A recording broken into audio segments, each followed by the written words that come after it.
الرحمن الرحیم السلام علیکم۔ زینب ٹی وی کے ناظرین، آج کے درس حدیث میں خوش آمدید۔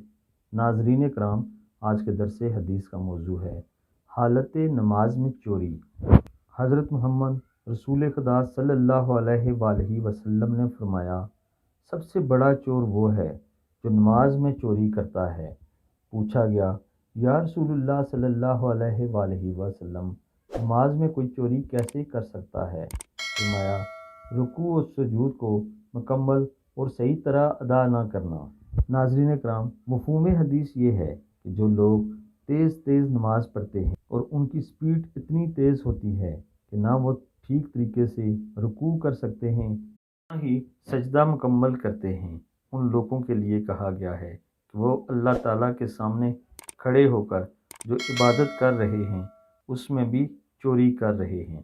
نماز کو مناسب طریقے سے پڑھنا چاہیے، نہ بہت تیز اور نہ ہی بہت آہستہ، بلکہ اعتدال پر قائم رہنا چاہیے۔ اللہ تعالی ہم سب کو عمل کی توفیق عطا فرمائے، آمین ثم آمین۔